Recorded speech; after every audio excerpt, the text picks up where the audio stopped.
Alô, Papo Café e Fotografia mais uma vez. Estamos de volta, agora no mês de março, mês internacional da mulher. E para comemorar isso, nós temos aqui hoje a Mônica Zaratini, falando do seu trabalho, do novo livro, Plano Seco e Pontiagudo. E a Mônica vai falar de várias coisas, que esse livro tem uma história muito interessante, que é um retorno fotográfico, né? Então vale a pena falar disso e conhecer um pouquinho o trabalho da Mônica. A Mônica já tem uma estrada muito grande, né, Mônica? São quantos anos de fotografia, esse envolvimento todo, né? Eu já tenho, sei lá, uns 30 anos, né, de estrada. Comecei nos anos 80, minha primeira foto foi publicada no Jornal do Sindicato dos Metalúrgicos em 1979, então por aí vai tempo, né? E no Estadão mesmo eu entrei em 88, fiquei lá por 26 anos e meio, os últimos 9 anos eu fiquei como editora de fotografia. Que maravilha! E assim, esse livro, inclusive, começou no Estadão. Foi uma reportagem que nós fizemos para marcar os 80 anos da morte de Euclides da Cunha, que também foi repórter do Estadão, e cobriu a Guerra de Canudos. Ele acompanhou a 4ª expedição, que foi a expedição final, que derrotou o vilarejo de Canudos. E a gente fez a mesma rota naquela época, em 89, que o Euclides fez, que foi a rota da 4ª expedição. E agora, quando eu voltei, em 2016, voltei com uma colega, Paula Marina, que foi comigo. Fui totalmente sem vínculo nenhum para missão. Isso era um projeto pessoal seu? Autoral, né? Não fui com missão fotojornalística nenhuma. E voltei e refiz a mesma rota, nós duas refizemos a mesma rota da 4ª expedição. Passamos pelas mesmas cidades e aí eu fui em busca de reencontrar pessoas, trabalhar o meu próprio arquivo, pessoas né, que eu fiz em 89, né? Então, e foram só 26 anos no Estadão. Só de Estadão 26 anos e meio. E a distância entre essa minha volta foram de 27 anos, então mais que um quarto de século, então deu para ver bem as diferenças do lugar, a diferença das pessoas, né? E até hoje ainda, Antônio Conselheiro ainda é considerado até hoje assim um mito. Um mito. Sim. Ele foi um herói, um anti-herói, é uma coisa... Ele foi na época taxado, inclusive pelo Estadão, né?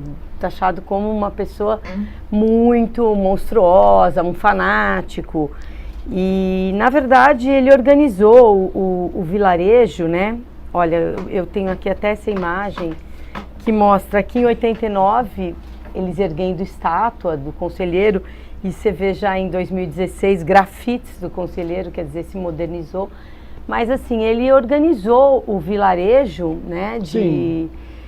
Em volta de algumas questões, como, por exemplo, a terra era um bem comum, eles não queriam pagar impostos, ele era contra o casamento civil, só fazia... Então, assim, vivia uma harmonia de uma matriz solidária que tinha ali, né? Sim. E isso incomodou muito os latifundiários, porque... Até porque ele era um líder, né? Ele fazia uma diferença. Ele fazia pregações e muito em cima da igualdade, dessas coisas da igualdade que a Bíblia pregava, né? E aí o que acontece? Os ex-escravos que tinham sido libertos, eles não tinham muito para onde ir, eles se aglomeraram ali. Foi um lugar, uma oportunidade para eles, né? Sim. A abolição da escravatura foi em 1888. A demolição, o fim do Arraial de Canudos, onde morreram 25 mil pessoas, 5 mil soldados e 20 mil sertanejos, muita gente, foi em 1897. Paramos e pensamos, muito recente, 25 mil pessoas morreram há 120 anos atrás, né?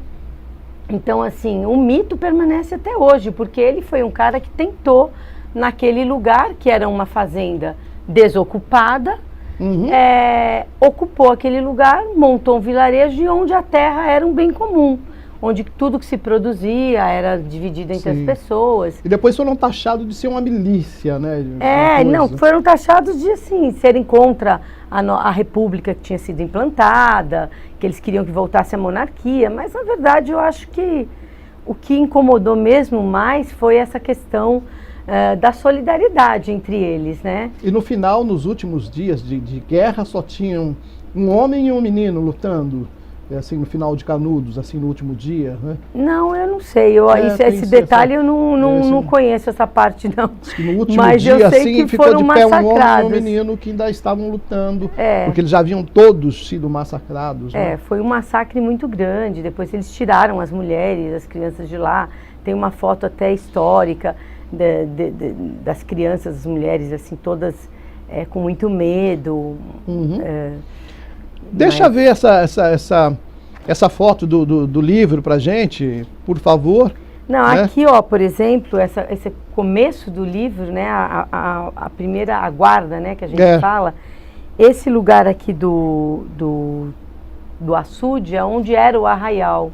Sim. Na época da ditadura militar no Brasil, a vontade de acabar tanto com essa experiência solidária do Arraial de Canudos era tão forte que eles simplesmente tiraram a população daqui e abriram o rio Vaza Barris e fizeram um açude para, vamos dizer, acabar mesmo com a memória da Guerra de Canudos.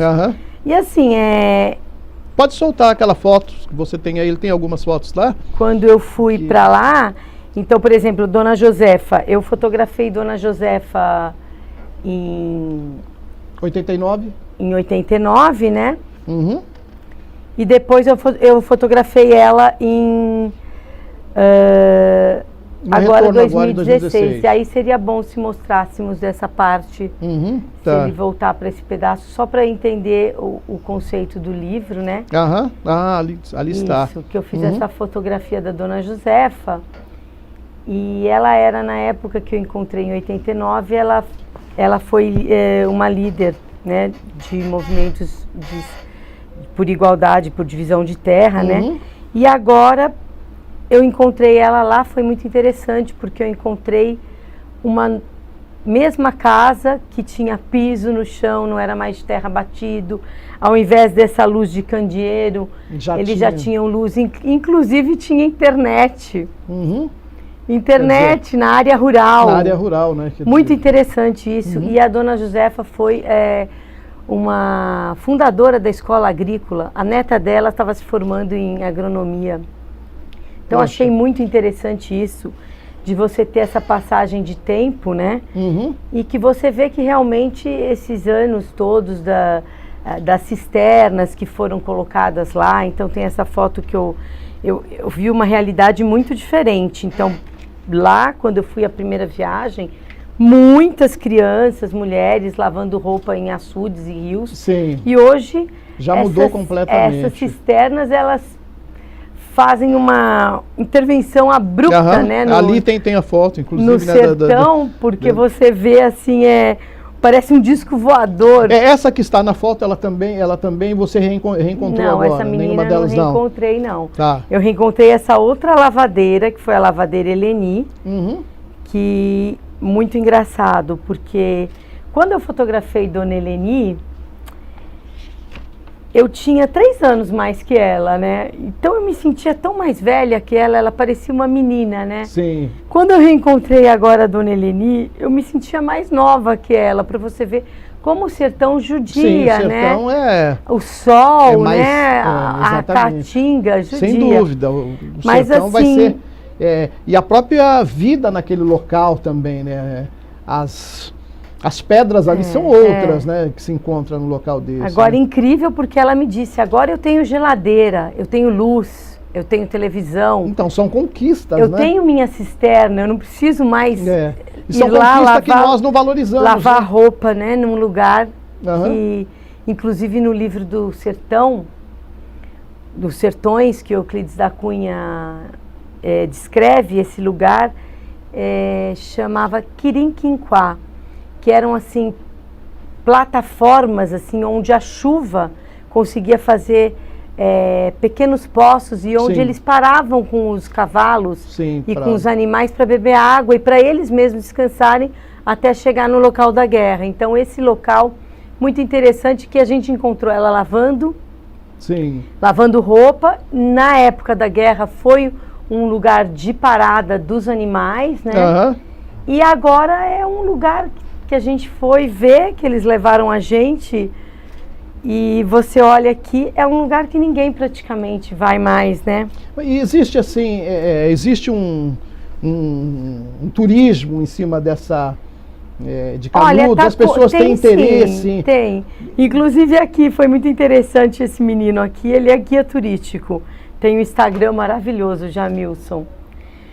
E assim, ele é guia turístico e ele ele leva todos os turistas dele, ele leva, por isso que eu fiz questão de colocar ele como o início do meu texto, porque ele é um narrador também. Sim, hoje. Ele é um contador de história Sim, hoje, né? Ele faz conta, uma releitura ele e leva isso. Né? Ele mora em Canudos e ele, inclusive, ele ativa muito o Instagram dele, chamando as pessoas para ir para Canudos, é muito interessante. E dos jovens da região, existe um interesse? Eles se interessam por uma história que eles são herdeiros dessa história? Eles são os herdeiros de uma guerra, né? Hoje já seria o quê?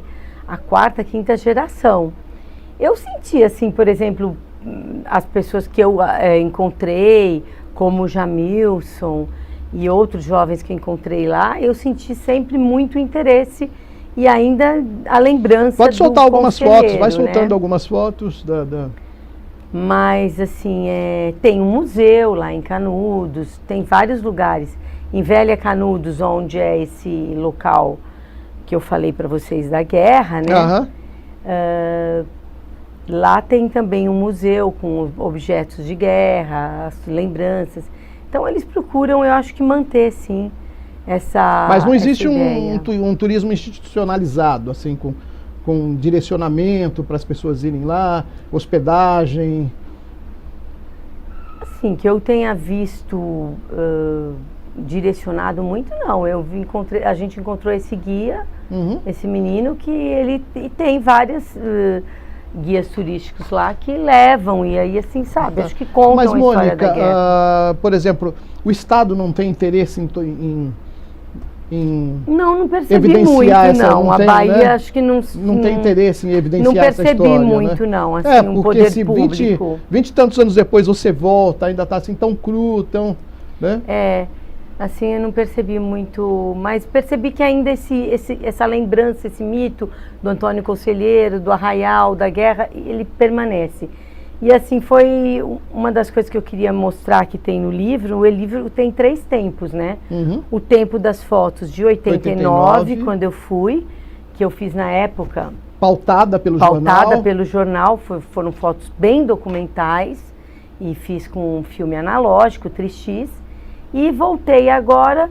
Essa volta sua é uma volta, por que exatamente de todas as pautas que você fez essa? Assim, legal, vou voltar lá. Porque eu sempre tive vontade de voltar lá e não conseguia voltar. E aí eu voltei já com esse propósito. Falei, vou levar um projetor, vou tentar achar as pessoas, vou projetar as fotos em cima dessas pessoas para ver essa diferença de mais de um quarto de século.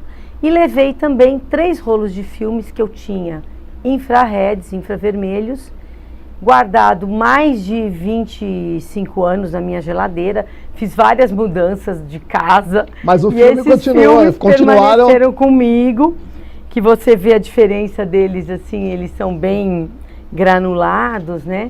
E aí eu resolvi fazer paisagens com levei uma máquina analógica